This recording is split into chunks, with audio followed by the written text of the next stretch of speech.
minnu sɔgɔlen dɔn na Mali kɔnɔ ani Mali kɔfɛ an ka foli bɛ aw bɛɛ lajɛlen an b'a fɔ ko bisimila Mali kunnafoni TV sanfɛ an b'an kanubagaw fo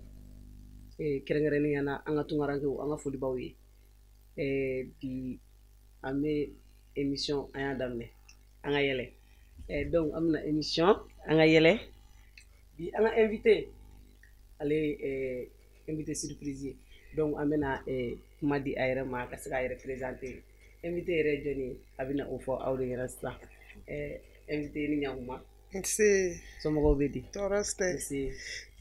i tɔgɔ ni i jamu ne tɔgɔ Sayidatu Nafisatu Konate Sayidatu Nafisatu Konate i bisimila an ka émission kɔnɔna la émission an ka yɛlɛ o diyara n ye mɔgɔ min bɛ k'an dɛmɛ n ka baara kɔnɔna la ale de ye Adama Yɛlɛko ye Adama i ni ɲankuma Ami somɔgɔw kɔri baasi tɛ yen baasi foyi tɛ i si tɔgɔ ɲɛna Ami hali ni si tɔgɔ ma ɲi sa n kɔni sira ok o diyara n ye o diyara n ye donc an b'a fɔ k'i bisimila émission kɔnɔna la donc an bɛna daminɛ tuguni ani Nafisatu de bɛ ɲɔgɔn bolo bi Nafisatu Konate Konate ne yɛrɛ b'a fɔ ko Nafisa Nafi i ni ɲankuma bisimila i b'an bolo bi an ka émission kɛnɛ kan émission an ka yɛlɛ émission in dabɔ kun ye ka mɔgɔ la nisɔndiya fɛn fɛn bɛ mɔgɔ la nisɔndiya émission ye min o de kama donc an b'an kanubagaw fo minnu tɛ sɛgɛn minnu tɛ ɲinɛ n'u sigilen don k'an ka émission lajɛ halisa an b'u fo u ni foli ka kan o don donc Nafisatu i ka baara nin ye baara sugu ye ne ka baara bisimila i la i tɔgɔ ye Nafisatu Konate nka e bɛ mun baara kɛ i ka kuma diyara n ye ne tɔgɔ ye Sayidatu Nafisatu Konate ne bɛ baara min kɛ ne ye artiste de bon art milieu kɔnɔ n bɛ baara min kɛ o baara bɛnnen don marionnette de ma n'u b'a fɔ bamanankan na ko yirimɔgɔni yirimɔgɔni minnu don u bɛ yirimɔgɔni minnu dilan k'a bila so kɔnɔ ka sokɔnɔna décorer olu tɛ an ka laadala kow la burusi kɔnɔnaw la u bɛ sogolabɔ minnu kɛ anw ka baara bɛnnen n'o de ma n'u b'a fɔ tubabukan na ko marionnette ne b'o baara de kɛ marionnette donc bi ani marionnette baarakɛlaw de bɛ ɲɔgɔn na mais bi ta ye musomanw ye ani cɛmanw tɛ bi ani musomanw de bɛ ɲɔgɔn na donc an b'a fɔ an kanubagaw ye ko bi k'u bɛ k'u sigi k'u tulo kɛrɛbɔ sigi donc ani Nafisatu de bɛ ɲɔgɔn na ale bɛna kuma an ye marionnette kan marionnette yɛrɛ min ye marionnette yɛrɛ bɛ mun kama parce que dɔw bɛ yirimɔgɔni dilan k'a bila sokɔnɔna la a bɛ sokɔnɔna pari nka yirimɔgɔni dɔ bɛ yen a bɛ kuma a bɛ diɲɛlatigɛ ɲɛfɔ mɔgɔw ɲɛna a bɛ ziiriw da a bɛ fɛngɛw kɛ donc sisan Nafi bɛna o de ɲɛfɔ an ɲɛna bi Nafi nakun ye o de ko ye Nafi i bisimila o diyara n ye komi e yɛrɛ ye marionnette baarakɛla ye musoman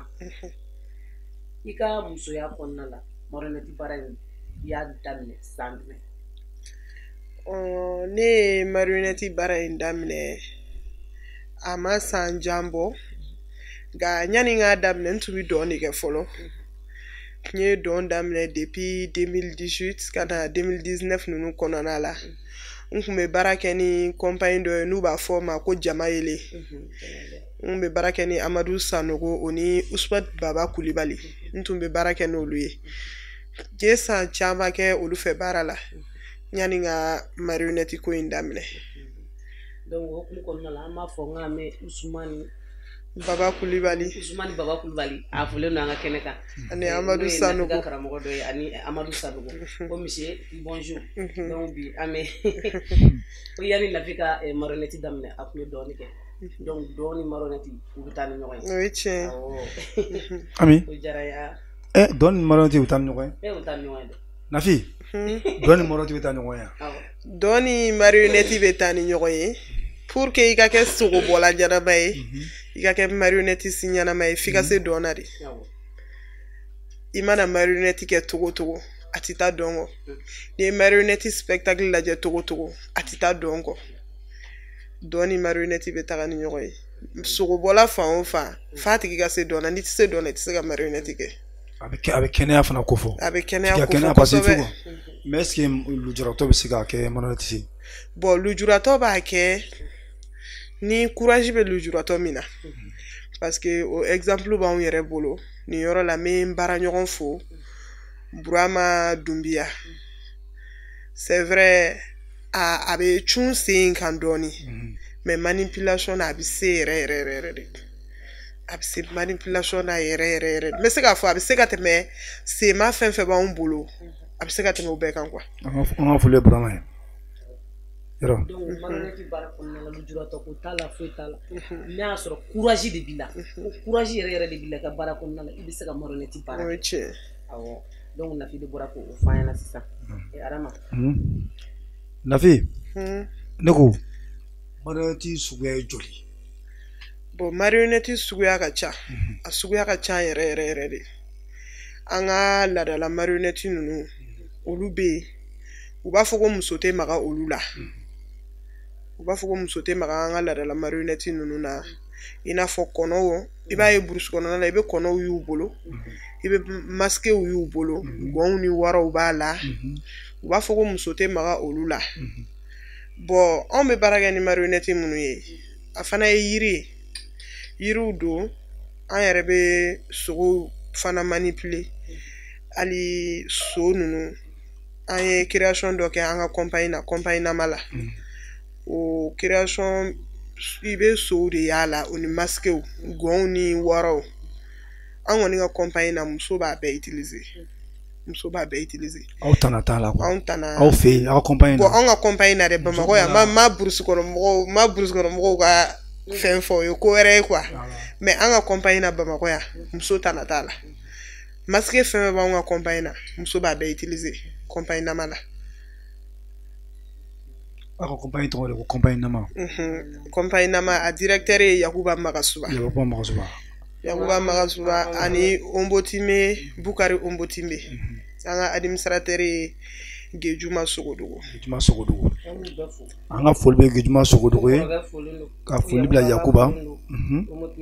o don administrateur o ye Gejuma Sogodogo an ka comptable ye Segu Kumare compagnie nama bɛɛ foli no Nafi tɔgɔ la an t'a kɛ ten n'an tɔgɔ fɔ daminɛ an tɛ tila ne ko Nafi aw ka compagnie na yɛrɛ mana sogow bɛ yen i b'a fɔ gɔnw bɛ yen waraw bɛ yen sow bɛ yen mais nin bɛɛ est-ce que nin bɛɛ manipulation ye kelen ye bon so ni gɔn ni wara ninnu komi olu y'an ka marionnette traditionnelle ye olu manipulation kelen tɛ parce que ni ne donna masque kɔrɔ ne ni n ka dɔn cogoya don ne bɛ dɔn kɛ ne ye dɔnkɛla ye ne dɔnkɛcogo o ni mɔgɔ min tɛ dɔnkɛla ye olu dɔnkɛcogo tɛ se ka kɛ kelen donc ni ne bɛ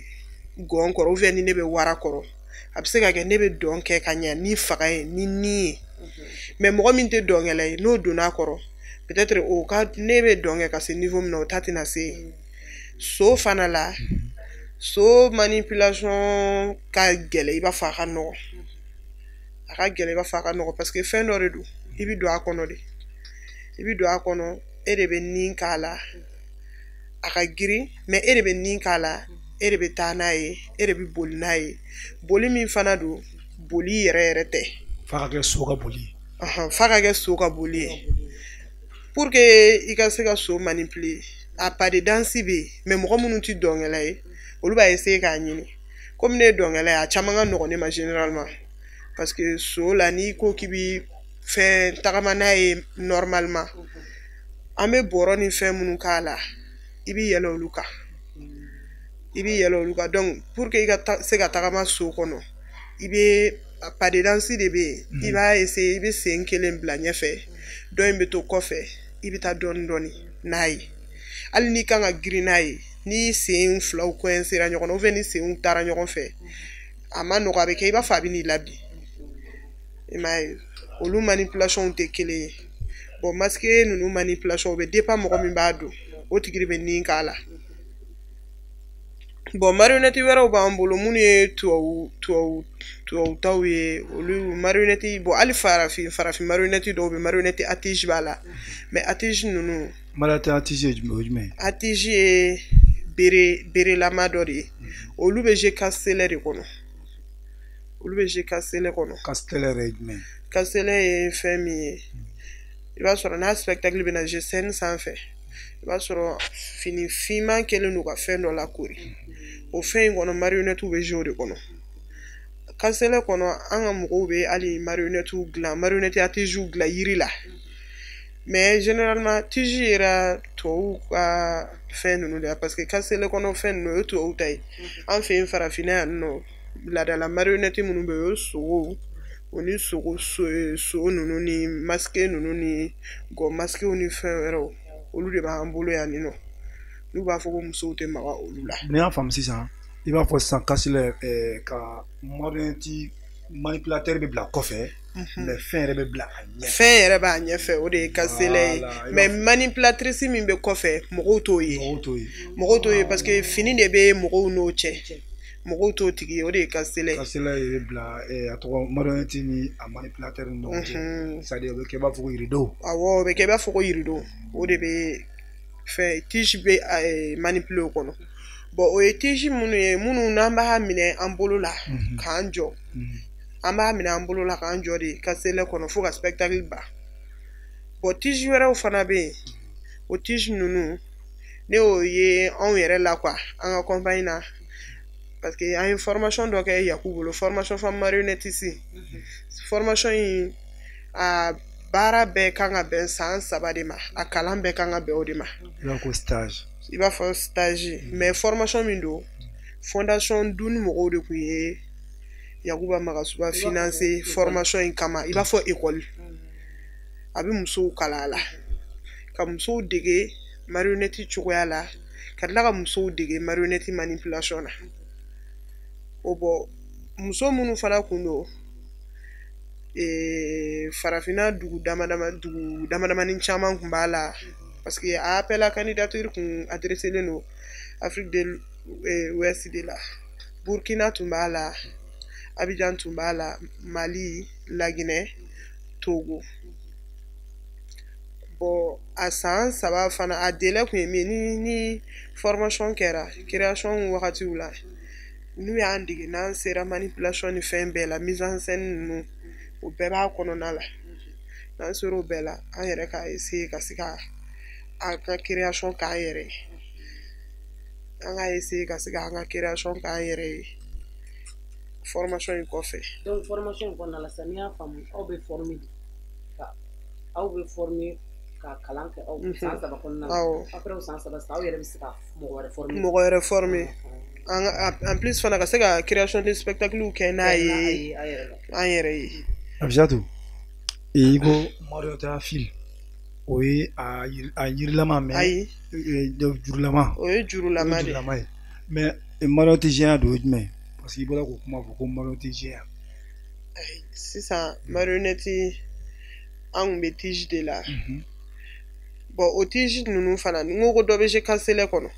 mais n bɔra k'an ka formation min fɔ o kɔnɔna la anw maliyɛnw farala ɲɔgɔn kan an ye création min kɛ an ye baara kɛ ni tige min ye o tun tɛ jeu kɔnɔna la an ye pièce dɔ de créer n'a pièce tɔgɔ ye ko ɲeleni compagnie nama ka pièce don an y'a créer a tɔgɔ ye ɲeleni an y'a version ba baara kɛ bon comme an y'a ye pièce in a kɛra succès yɛrɛ ye Yaku tilara ka version française fana an y'o fana création kɛ nkɔ tuguni ɲeleni kelen in na o marionnette ye marionnette tige de mais tige minnu don olu tɛ manipuler kasɛlɛ kɔnɔ mɔgɔ min bɛ k'a manipuler o bɛ scène sanfɛ marionnette yɛrɛ bɛ scène sanfɛ a bɛ i b'a fɔ mɔgɔ kelen personnage 2 marionnette yɛrɛ ye personnage kelen min bɛ k'a manipuler o fana ye personnage kelen wagati dɔw la mais souvent c'est vrai fɛn 2 don mais a bɛ min b'a manipuler f'a tigi k'a kɛ i b'a fɔ fɛn kelen don marionnette ye ale de ye o pièce tɔgɔ ye ɲeleni de ye. Donc n'i y'a faamuya sisan marionnette nin bɛ histoire de ɲɛfɔ donc a bɛ o kɔrɔ k'a bɛ pièce fɛnɛ kɛ pièce de théâtre a b'o fɛnɛ kɛ donc marionnette yɛrɛ a bɛ se ka pièce théâtre fɛnɛ jouer i m'a ye a bɛ dɔn kɛ a bɛ théâtre jouer tɛ awɔ bon donc a saba bɛɛ de bɛ taa ni ɲɔgɔn ye sisan. Sisan marionnette bɛ théâtre jouer a bɛ dɔn kɛ parce que marionnette yɛrɛ ye fɛn min yɛrɛ ye fɔlɔ ni mɔgɔw m'o faamu mɔgɔw m'a faamu parce que u b'a fɔ ko muso t'a manipuler ne kɔni bolo fɛn min ye objet ye pour informer les gens pour sensibiliser muso ko ni cɛ ko t'o la parce que objet dɔ de don objet min a bɛ se ka mɔgɔw informer a bɛ se k'u sensibiliser i bɛ création kɛ n'a ye création théâtrale kɛ n'a ye i kan ka kuma min fɔ jama ye i b'a fɔ mɔgɔw ye à travers les marionnettes i m'a ye donc o objet sugu de don ne kɔni bolo cɛ ko ni muso ko t'o la tɔgɔ Nafi anw fɛ yen bamanan n'i y'a ye olu dɔw fɔra la k'a fɔ ko muso tana ye nin cɛ tana ye nin fɛn dɔw bɛ yen fɔlɔ fɔlɔ muso kun t'olu ye ɲɛna jango ka maga la mais ni olu fɛn dɔw bɔra bi ko muso kana maga la siranya don i y'a faamuya fɛn dɔw bɛ an tɛ se k'olu fɔ parce que an yɛrɛ m'olu ye a bɛ fɔ ko karisa ni i t'a ye jango k'a fɔ mais anw ta traditionnellement yɛrɛ mana tubabu ta dilannen bon a bɛ se ka kɛ mɔgɔw maga la mais i b'a sɔrɔ a dɔw kɔlɔlɔ b'a la kuma in yɛrɛ fɔ kun ye olu le ko ye n'i y'a fɔ voilà ne bɔra ka diɲɛ ko kuma min fɔ an ye fɛn dɔw yiri mɔgɔ ni belebelew belebele jamujanw olu bɛ dilan cogo di parce que olu yɛrɛ de dabalibanko ye quoi bon marionnettisien ninnu ye tubabuw ka dilan fɛn ye Yaku kɛra sababuya ye Mali la géant sababuya yɛrɛ yɛrɛ Yakuba Magasuba de ye Mali la nka géant in tubabukɛ dɔ de fana bɔra n'a ye Europe o taara n'a ye Burkina ale taara compagnie dɔ bɛ Boromokaw olu fana ka ɲɛmɔgɔ ale taara olu kala la a kɛlen k'o kala la a ye dɔ dilan k'o t'o bolo Yaku fana ye géant sɔrɔ o cɛ in de fɛ nka bi an bɛ tile min na géant ka don Mali la Yaku don wa géant mun bɛ Yaku yɛrɛ bolo bi na an bɛ tile min na a ka ca ni géant 200 ye Yaku yɛrɛ ka propre géant dilannenw a ka ca ni géant 200 ye a ye géant minnu dilan a ka ca ni géant 200 ye géant kunkolo bɛ yen yɛrɛ de a caman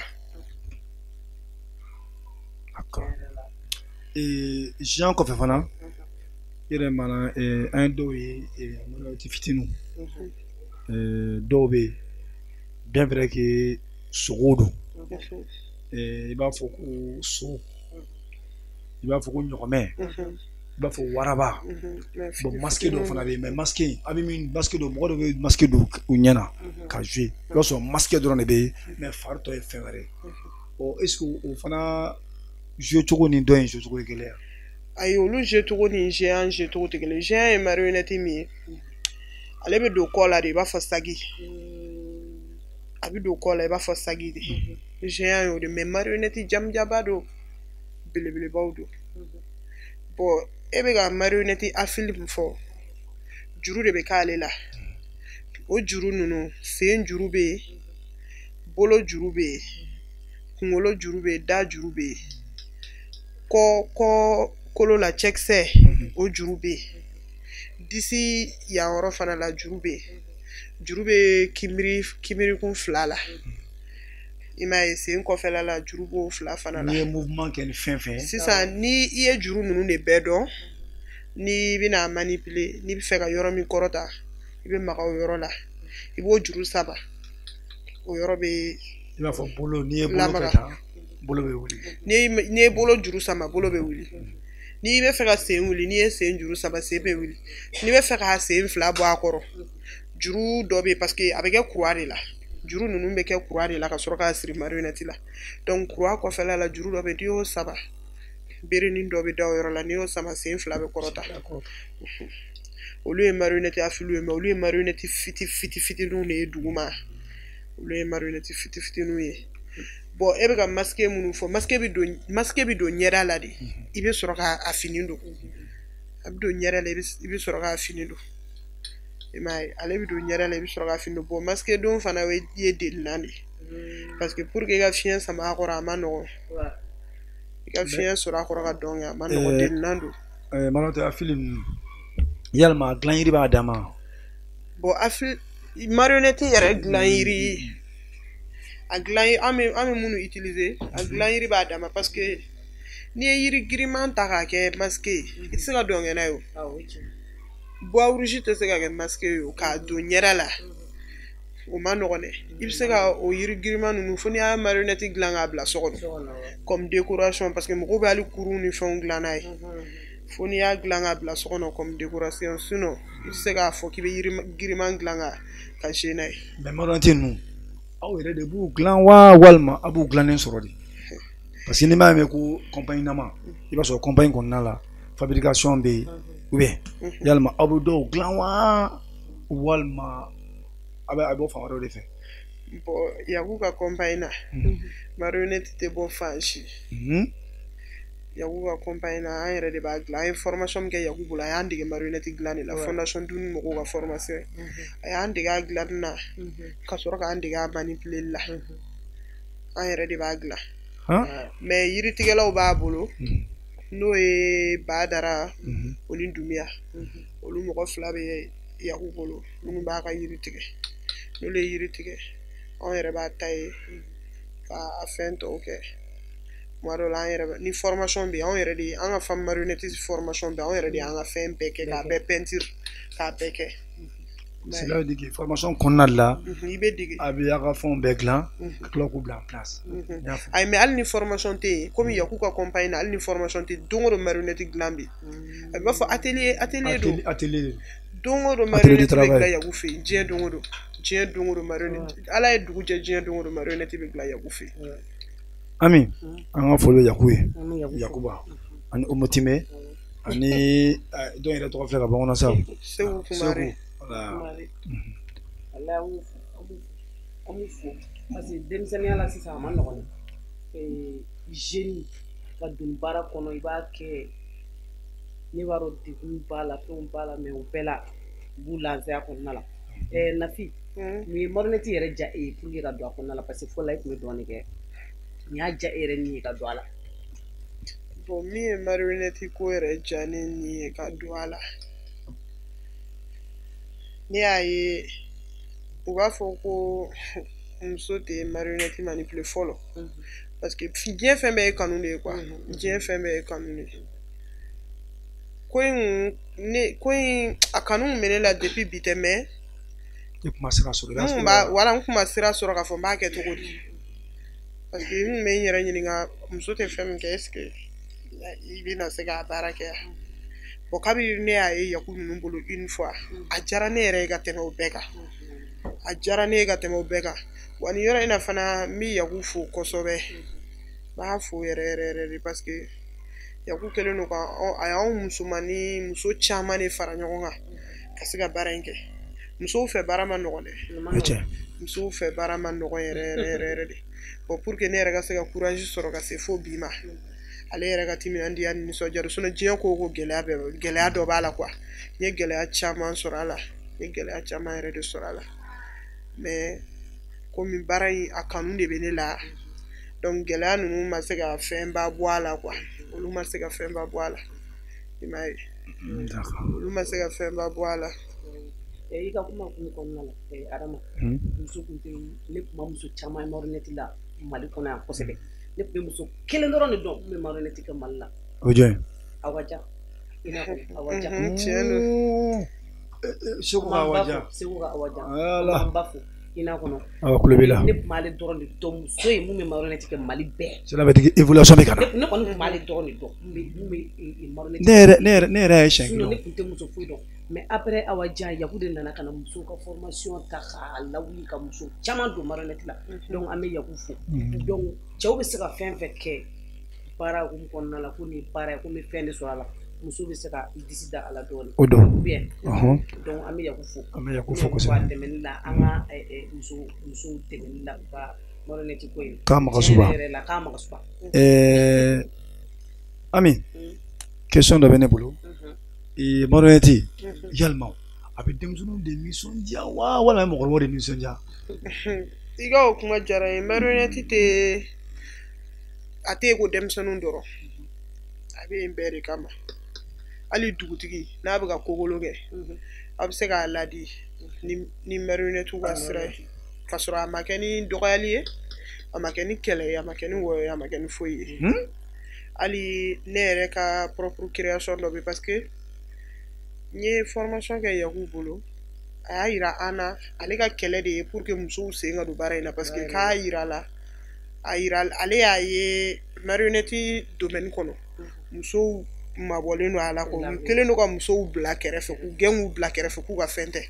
donc ale ka kɛlɛ de ye ko musow ka don a la n'a ma ɲɛ ale ye kɛlɛ kɛ pour que anw ka se ka don a la n'ale ye sira dɔ yira anw na anw fana kan k'o sira minɛ n'an bolo ye bon kabiri a ye sira in yira ne la ne ma sira in minɛ ni 2 ye n y'a minɛ ni 1 de ye n ka formation kɔfɛ n taara résidencew la n taara dɔnsen fɔlɔ la ɲinini n taara ɲinini na dɔnsen fɔlɔ la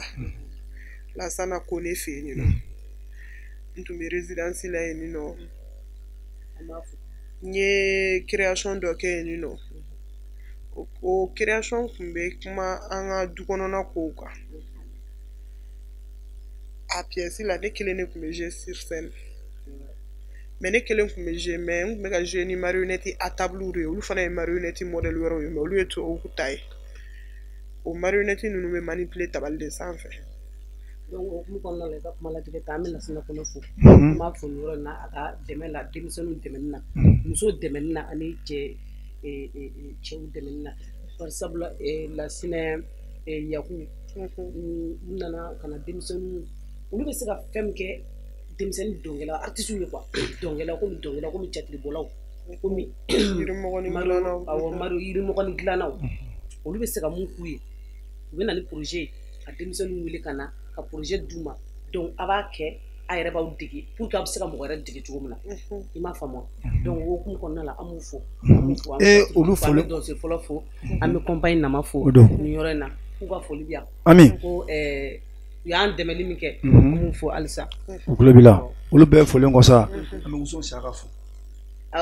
Saka bɛ fo dɛ mais i b'a fɔ Saka ka Wuso ko in de to yen sa an bɛ san yɛlɛma kɔnɔna la a ka siran tɛ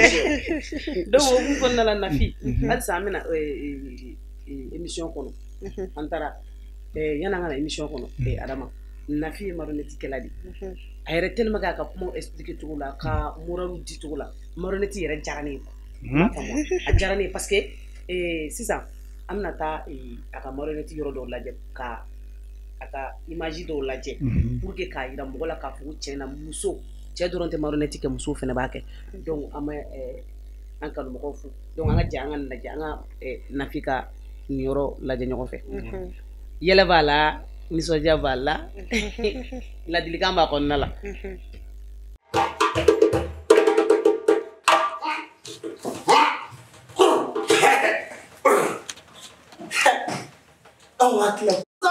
je t'écoute. Au temps lointain, existait un très beau village du nom de Nonfondougou. Nonfondougou? Oui, Nonfondougou. Ah, Nonfondougou. Mon village natal. Oui. Village de mes ancêtres. Le village de Sanké. Ah. Il était prospère et florissant.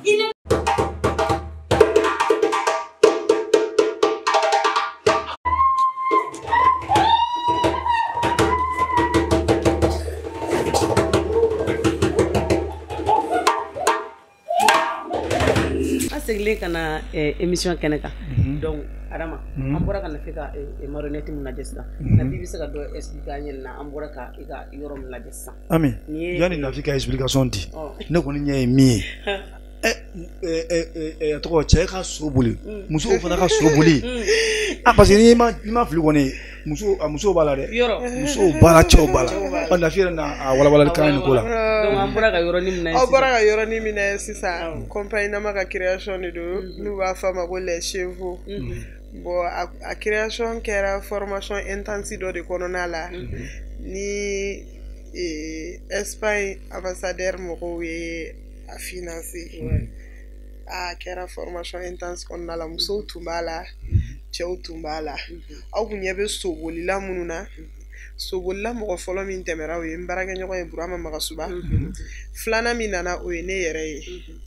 Ma voix, ma voix. Peut-être que tu vas aller dans le d'emblée. Muso flana mi nana o ye ne yɛrɛ ye bon o kɔfɛ fana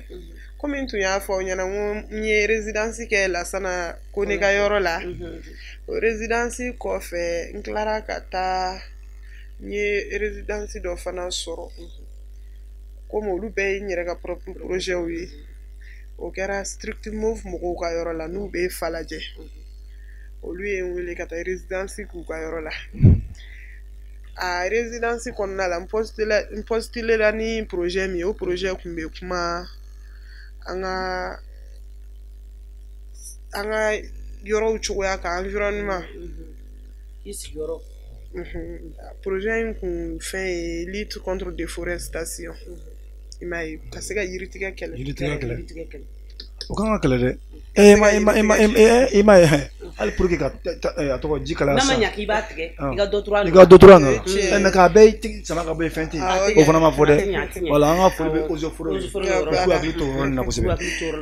n'a ma ɲa ko mun ye kelen tigɛ o b'a fila turu o kɔnɔna la n ye résidence kɛ n ye création kɛ a création titre kun ye ko Nɔnfɔndugu Nɔnfɔndugu in baara hukumu kɔnɔna la komi ne taara résidence de la Strict Move la ne ye comédien ta n ye comédien ta comédien muso 2 n y'a daminɛ n'o ye o ni musicien kelen n'o ye Jeli Magan Jabate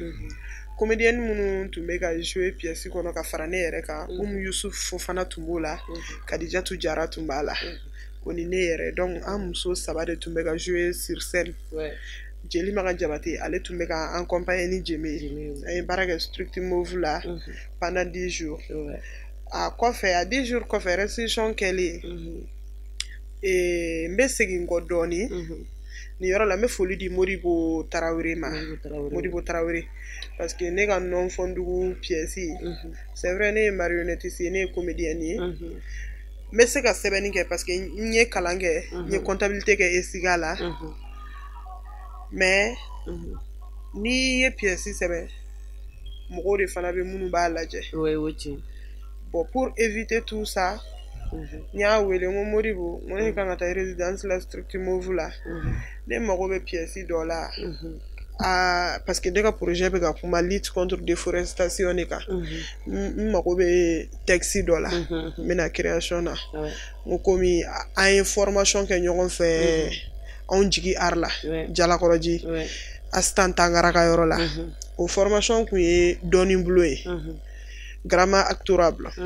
o la ale tun bɛ olu tun ye sɛbɛnnikɛlaw ye anw tun ye comédienw ye anw tun bɛ ka mise en scène de formation kɛ jeu de scène plutôt an tun bɛ jeu de scène de formation na ye olu tun ye sɛbɛnnikɛlaw ye olu b'a sɛbɛn anw b'a jouer komi an n'olu ye formation kɛ ɲɔgɔn fɛ ale ye sɛbɛnnikɛla ye formation kɔnɔna la an kun ka di kosɛbɛ ne y'a ɲɛfɔ a ɲɛna baaraɲɔgɔnya kɔnɔna la n ko mago bɛ texte la a ko problème t'a la ne ye n ka idée fɔ a ye n ye ɲɛfɔli kɛ n mago bɛ fɛn min na ne y'a fɔ ale y'a sɛbɛn ale de y'a sɛbɛn bon a sɛbɛnnen fana kɔfɛ komi ne taara résidence la Strict Move la n k'a ma karisa anw kan ka baara daminɛ Strict Move la nin don comédienne sabanan yɛrɛ ale yɛrɛ de y'o ɲini ka di ne ma Abibatu Jara a ko n ma ko temps b'a bolo ko a yɛrɛ bɛ ka cours di école dɔ la ko peut-être k'a bɛ tɛmɛ ka taa an lajɛ n ko ça me ferait plaisir bon a taara an lajɛ a ka tagali kɔni a diyara ne ye parce que a taara an lajɛ a tilara ka mise en scène kɛ a y'o bɔ a yɛrɛ la k'a kɛ de volontairement a y'o bɔ a yɛrɛ la k'a kɛ donc ale ye texte sɛbɛn ka tila ka mise en scène kɛ ka sɔrɔ ne ma wari d'a ma ma wari d'a ma ma foyi d'a ma a y'a bɔ a yɛrɛ la k'a kɛ volontairement ari o de o ɲɔgɔn dɛmɛ bon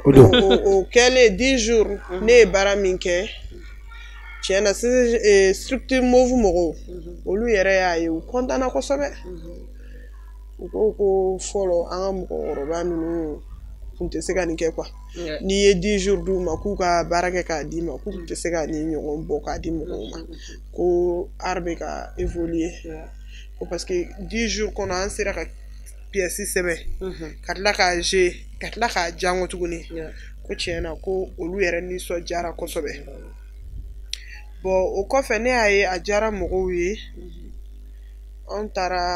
ne taara CCGM na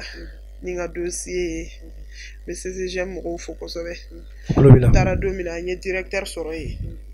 bon a ye n ka projet ye ka n ka kumaw lamɛn projet diyara ye o yɔrɔ bɛɛ la a diyara ye o yɔrɔ bɛɛ la n ko n bɛ fɛ ka pièce in n bɛ fɛ ka améliorer mais n mago bɛ wari la ka améliorer wari tɛ n bolo quoi u ye n dɛmɛ ko k'olu se ye wari fitinin ye olu b'o di yan n ka se ka n ka pièce améliorer CCGM mɔgɔw y'o di yan n ye pièce améliorer pièce min n'a titre ye non fondugu ye n y'a améliorer o fana kɔnɔna la an ye résidence dɔ kɛ compagnie nama la pour 10 jours ka pièce améliorer ka sɔrɔ ka a restitution fana kɛ compagnie nama la a restitution kɛra compagnie nama kelen o la yen a pièce de ye non fondugu bon amélioration kɔnɔna la comédien an ye comédien kɛ mɔgɔ 4 ye ka fara musicien mɔgɔ 1 kan n'o ye Jelimagan Jabate ye donc an kɛra mɔgɔ 5 ye parce que an ye mɔgɔ 1 fara comédien kan ka comédien kɛ 4 ye o ni musicien 1 an kɛra mɔgɔ 5 ye an ye restitution kɛ compagnie nama la o kɔfɛ festival rendez-vous chez nous 2024 non fondugu gera yen fana halisa ni y'a faamu a bɛ festival fana kɛ festival bɛ kɛ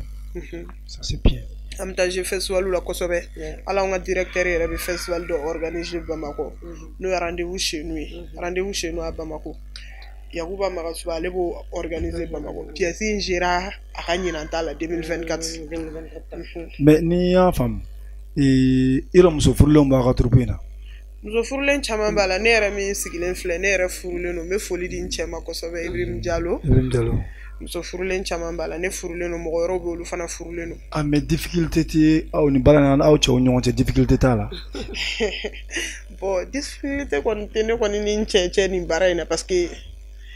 n'i tugura mɔgɔ kɔ fana min n'i ka ko tɛ kelen ye min t'i faamu a bɛ gɛlɛya quoi n'i tugura mɔgɔ kɔ dɔrɔn min t'i faamu a bɛ gɛlɛya mais ne tugura min kɔ a bɛ ne faamu a bɛ ne ka baara fɛ a bɛ n faamu wa a bɛ n ka baara fɛ fana donc difficulté foyi tɛ ne kɔni fan fɛ ale bolo parce que baara caman bɛ yen muso b'a daminɛ i b'a sɔrɔ yanni mɔgɔ dɔw ka ɲɔgɔn dɔn i b'a daminɛ a bɛ se yɔrɔ dɔ la dɔrɔn non a tɛ taa an y'a caman ye quoi an bɛ Monsieur Diallo fo tɛ Ibrahim Diallo vraiment n'a sera ka fanga fara i fanga ka nin baara in na a bɛ diya n ye kosɛbɛ n'Ala sɔnna fɛn fɛn voilà courage bɛ fulaw la dɛ non fulaw o ye n buranakaw ye o ye n buranakaw ye an bɛ foli fo fulaw awɔ an bɛ Diallokaw fo kosɛbɛ voilà très bien Diallo Jakite Sidibe Sangare Bari So a ka ca dɛ fulaw ka foli no émission kɛlɛ kan Hami n'i ye fulaw ka foli kɛ n'i ye fulaw ka foli kɛ numu ka foli kɛ dɛ numu ka foli bɛ kɛ o kɛra ne kɔni ne bɛ Saka de fo sɛtigi Saka wosontigi Saka ala yan fo yɔrɔ jumɛn Sugunukura la ko Saka ma ko woson ko n jɛn'o kɔ k'a ka kɛ sɛ Saka a kilancɛ kɔni tɛmɛna de an b'a ka foli Ibrahim Diallo ye donc Nafi fiye nin bɛɛ explication sɔrɔ marionnette kan marionnette yɛrɛ min ye i ye caman ɲɛfɔ an ɲɛna an y'a faamu n y'a dɔn kanumɔgɔw ye faamuyali sɔrɔ a la marionnette ko la i ye baara minnu kɛ i ye formation minnu kɛ i ye comment dirais-je i ye épreuve minnu passé ka tɛmɛ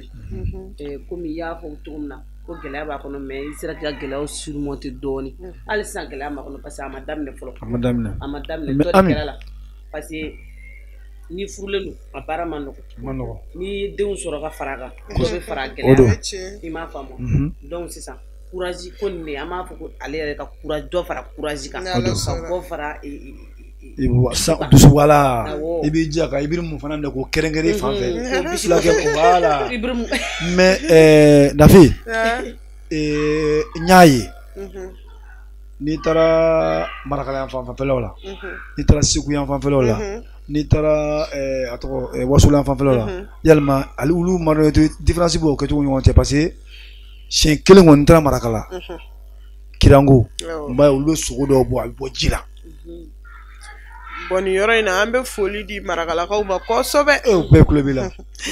ka tila ka foli belebeleba di Maliki Darame ma wallahi o y'an ka ɲɛmɔgɔba dɔ ye an ka cɛkɔrɔba ye an bɛ foli d'a ma kosɛbɛ an ka doyen dɔ don bon sogo minnu bɛ bɔ ji la marakalakaw ka sogo ninnu olu n'anw ka sogo ninnu anw bɛ sogo minnu manipule kelen tɛ parce que ne ma sogo ye Yaku bolo fɔlɔ min bɛ bɔ ji la parce que anw bɛ banba hali Yaku bɛ banba ni jɛgɛ minnu dilan an b'a bɛɛ manipule gere kan an b'a bɛɛ manipule gere kan ne ma ji la sogo ye Yaku bolo fɔlɔ Yaku fana tɛ bozo mais ji la sogo généralement b'a ye Maliki Darame ka sogow la marakalakaw bɛ sogo fɛn fɛn bɔ a bɛɛ bɛ Maliki Darame bolo a bɛɛ b'a bolo jilama bamba a bɛɛ b'a bolo mali wa a b'u manipule u ka sogo ninnu bɛ jigin ji la fana mɛnɛ a ka sogo ninnu bɛ bɔ ji la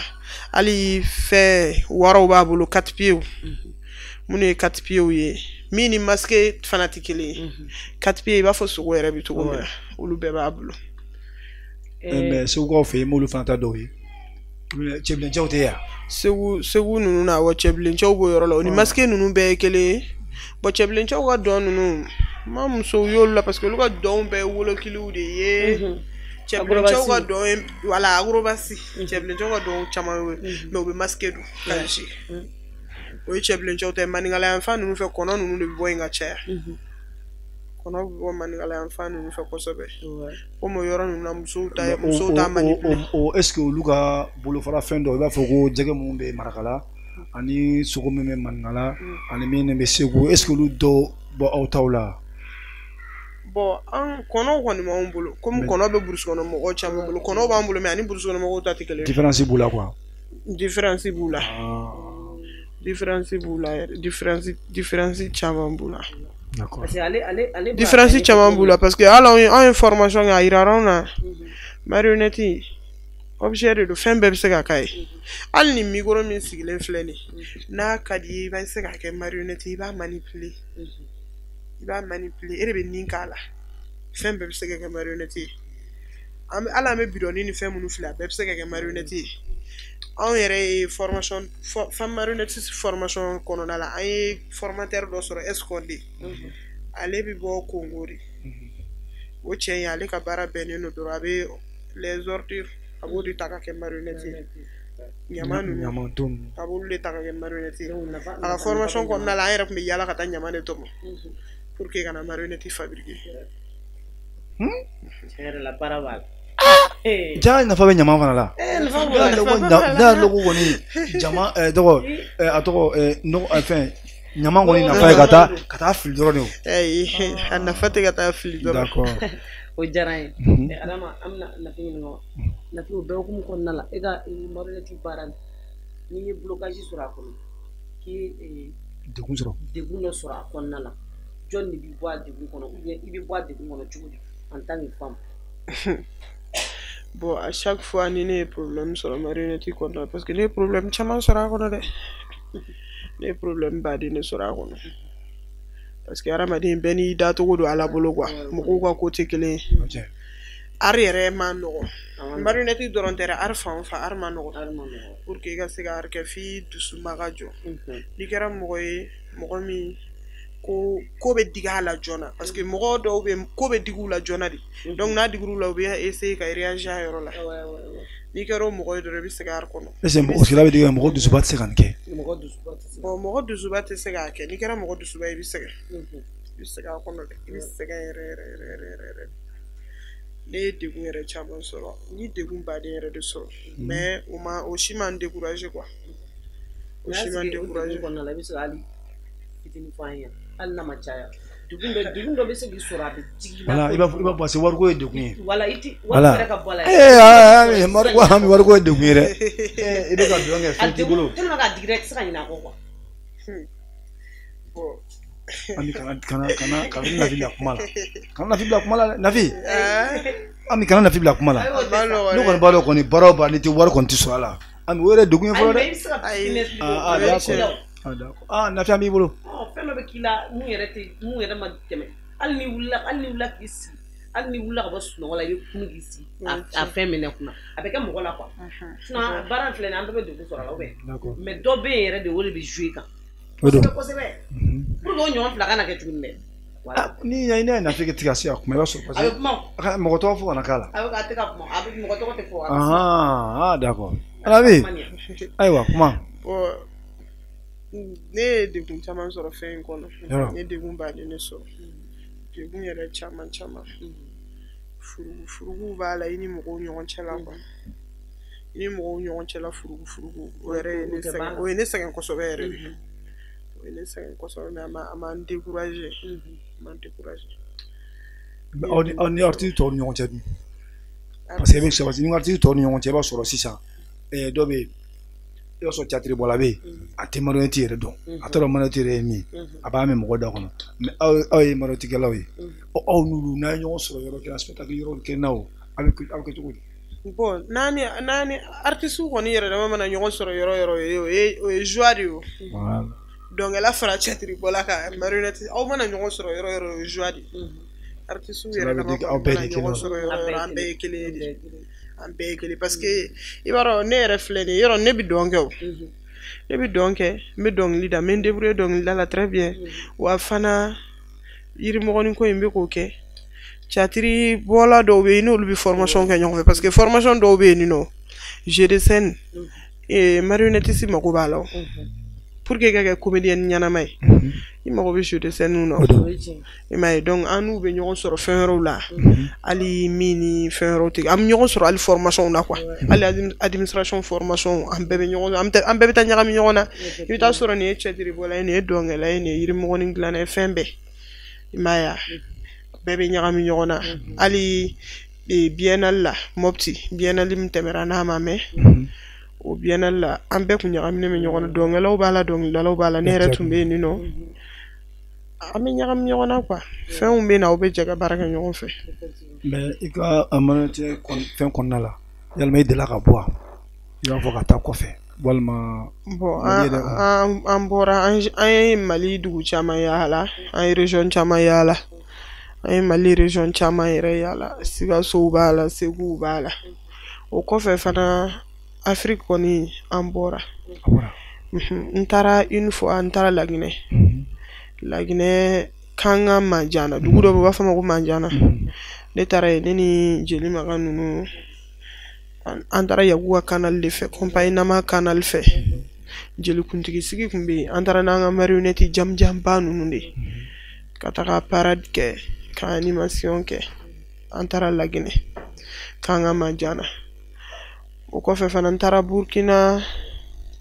2021 ka taa 22 ka taa 24 n taara Burkina siɲɛ 3 o bɛɛ ye Yaku ka sira ye rendez-vous chez nous dɔ bɛ kɛ Burkina rendez-vous chez nous à Ouaga n y'o festival participer 2021 22 24 2023 n taara Abidjan Rima la festival rencontre internationale des marionnettes Soro ka festival n taara Abidjan la n taara o kɛ 2023 n bɔra ka taga o yɔrɔ ninnu na mais n ma se Europe fɔlɔ. d'accord bon n'i y'a faamu sisan i bolo ka Afrique min fɔ sisan i b'a fɔ Côte d'Ivoire Burkina Guinée olu ka marionnette n'an ka marionnette différence b'a la. différence yɛrɛ caman b'a la. cogo di. différence b'a la parce que Côte d'Ivoire Soro an taara minnu ka compagnie na Soro ninnu olu ka marionnette géant ba dɔ b'olu bolo géant bele marionnette jamujanba muso jamujanba dɔ de don a b'u bolo yen nɔ ko la grande maman des géants a bɛ ivoirien ninnu bolo mais marionnette yɛrɛ a géant jamujanba in fana bɛ tubabuw bolo quoi tubabuw ta de don pour que k'a manipuler mɔgɔ min b'a manipuler a bɛ mɔgɔ 20 bɔ. bɛɛ bɛ don a kɔrɔ. ayi dɛ bɛɛ tɛ don ale kɔrɔ dɛ mɔgɔ tɛ se ka don ale kɔrɔ a ka jan yɛrɛ a delila ka na Adama ka festival la Sikaso anw taara o festival la Adama ka festival min bɛ kɛ Sikaso marionnette in nan'o la une fois u b'a sama de i b'a fɔ juru de b'a la juru jamujanba de b'a la u b'a jama bɛ jɛ k'a sama minnu b'a sama yɛrɛ n'i yɛrɛ y'u ye i yɛrɛ bɛ sɔn quoi i bɛ sɔn yɛrɛ de u b'a sama de. maa ni Burkina bɛ o ta dun ni Ivoirien ta ye. bon Burkina bɛ u fana marionnette b'olu bolo Atanas nana anw dege marionnette attige la ale bɛ Burkina olu ina fɔ sisan nɔ Mali la yan nɔ mɛrɛn b'an bolo marionnette dɔ b'an bolo ko mɛrɛn ale bɛ don ne o b'an bolo yan o tɛ Burkina bɛ u bolo bon sogo minnu b'an bolo yan o tɛ Burkina bɛ u bolo mais marionnette fitinin minnu bɛ jouer tableau sanfɛ marionnette à table ninnu u b'olu kɛ attige minnu bɛ jouer kasɛlɛ kɔnɔ o fana b'u bolo mais yakila a fɛn fana a bɛ bɛnɛ dɛ awɔ a bɛ bɛnɛ a bɛ bɛnɛ a bɛ hali Togo mais a si tɛ kelen a si tɛ kelen i b'a dɔn ko n'i ye hali Mali la yan marionnette kɛlaw bɛ yen anw ka compagnie bɛ compagnie nama Yaku bɛ yen Yaya Kulubali bɛ yen Sogolon o mɔgɔw bɛ yen ne collègue dɔ fana bɛ yen Musa Balo ale fana y'a ka compagnie créé a yɛrɛ ye ko compagnie yɛlɛma ale fana bɛ yen Jarasuba ye muso min fɔ ko Awa Jan c'est vrai compagnie t'a bolo mais biennale la marionnette dɔ bɛ sigi rond-point ni fɛnw na tantɔ i b'a ye biennale kɛyɔrɔ la muso in de b'a dilan a projet b'ale de bolo kabiri lawale fo bi donc n'i y'a marionnette ye togo togo i b'a dɔ sɔrɔ différence dɔ b'a la exemple an ka ne collègue min y'a ka compagnie créé a yɛrɛ Musa Balo ale ka GA ni Yaku ka GA n'i y'a ye i b'a dɔn ko kelen tɛ hali u ɲɛda i b'a dɔn ko kelen tɛ a monté tɔ i b'a dɔn ko kelen tɛ mɛrɛ minnu b'a bolo n'i ye mɛrɛ in jukɔrɔla ye ka Yaku ta jukɔrɔla i b'a dɔn ko kelen tɛ Yaya Kulubali fana ka sogo n'i y'u monté tɔ ye ka Yaku ta monté tɔ ye i b'a dɔn ko kelen tɛ i m'a ye GA minnu fana bɛ Yaku bolo o ni GA minnu bɛ togolɛnw bolo Yaku de fana ye a di togolɛn dɔw fana tun bɛ na yan ne ni muso dɔw ye formation kɛ ɲɔgɔn fɛ madame Gilbert olu ka formation bannen u taara u ye GA ni fɛnw dilan ka taga na Yaku de y'o fana di olu ma mais u fana ka GA ni anw ta tɛ kelen mais anw ye min dilan ka d'u ma o n'anw ta ye kelen mais u taalen u yɛrɛ ye minnu dilan u yɛrɛ olu tɛ kelen ye Guinéens fana tatɔ taara ni GA ye o bɛɛ sababu ye Yaku de i m'a ye donc o kɔnɔna na sisan Adama an bɛ Nafi ɲininka Nafi est-ce que projet dɔ bɛ e bolo i bɛ fɛ ka mun réaliser tagalen ɲɛfɛ projet bɛ ne bolo projet caman yɛrɛ hali n ye nɔnfɔndugu min fɔ n yɛrɛ ka propre projet de don projet in bɛ fɛ a ka tourner yɛrɛ de n tɛ fɛ a ka lafili quoi n bɛ fɛ a ka tourner donc an b'an dɛmɛbagaw wele o yɔrɔ la k'u k'an dɛmɛ o yɔrɔ la an ka nɔnfɔndugu pour que a ka se ka tourner a ka taa kɔfɛ yɛrɛ an ka taa tourner baw kɛ n'a ye ka na n'Ala sɔnna inchallah projet bɛ ni mɔgɔ bɛ ni mɔgɔ mɔgɔ bɛ Nafi la sa i wuli kɛ awɔ an bɛ numéro fɔ ni mɔgɔ mako bɛ Nafi la awɔ Nafi yɛrɛ de b'a ka numéro di sisan Nafi b'a ka numéro parce que a bɛ se ka taa ɲɛnajɛ kɛ voilà ni mɔgɔ mago b'a la marionnette la a bɛ se ka kɛ yɛrɛ hali ni mɔgɔ mago b'a la pour que ka projet in financer voilà i ye weleli kɛ ni mɔgɔ min mago bɛ ne la ne ka numéro ye 78 20 36 08 78 20 36 08 d'accord bon projet in na n bɛ CCGM mɔgɔw fo kosɛbɛ u b'u se kɛ yɛrɛ de d'accord halisa u ka dɔ fara a kan awɔ u b'u se kɛ hali sa an b'u kɔnɔ ko i bɛ ka ko kɛ cogo o cogo i bɛ dɔ fara ko kan o ye tiɲɛ ye CCGM mɔgɔw b'u se kɛ nɔnfɔndugu la woso in bɛ ka ani sɛ a ye dogo don woso sa kan woso mɔgɔ kɔnɔ funu de Nafi e yɛrɛ ka vie kɔnɔna na mun bɛ yen ko mɔgɔw t'o dɔn e la a bɛ se ka kɛ o fɛn dɔ bɛ kɛ t'o dɔn e la Ami ka nin question ka girin dɛ a ka girin question ka girin kojugu a ka girin mais Nafi a walawala in ne kɔni n'i ye ne bila ni place la sisan ne bɛ se ka nin fɔ ten quoi mɔgɔ tɛ min dɔn ne wari ko de wari de ka di ne ye a ma ban o ye lafiyalen bon mɔgɔw tɛ min dɔn ne la ne ye mɔgɔw ɲininka dɔrɔn n'u ye ne ye dɔrɔn u b'a fɔ nin bɔlen don kɛlɛkɛla fɛ dɛ caman bɛ ne bisigi n'o de wa caman yɛrɛ bɛ ne kɛlɛ n'o de ka so tɛ kɛlɛkɛla n cogoya o ye belebele in diya ye wa o ye ɲɛda in de kan mɔgɔw tɛ kelen quoi hadamaden ko kɛcogo yɛrɛ tɛ kelen ne ka ko ka kalan kuma dɔw la de a sumaya Nyame me na Asumaya. Me na Asumaya Jaran Adama. Me na Asumaya. Émission mi na sa ko joro. Donc ama kan mo fo. An kan mo kulo bila. Donc amna kuma ni na fima. Kuma ko je kuma. Ko ga ma bolo ka la si jama ma ani magamba abuluka ala si an artisu masisa artisu. Marionnette kela uni do kela voilà. Ko ga mi bolo ka si oluma. Donc il il faut que là-bas et ma kuma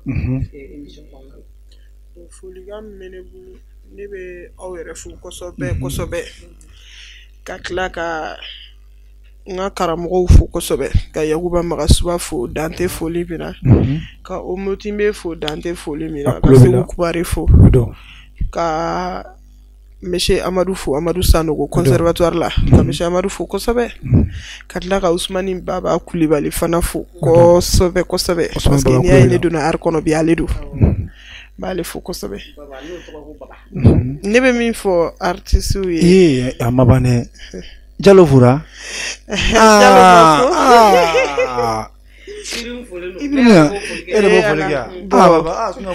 an bɛ tila ka foli belebeleba di filaw ma kosɛbɛ wala an buralakaw de yo i Jalo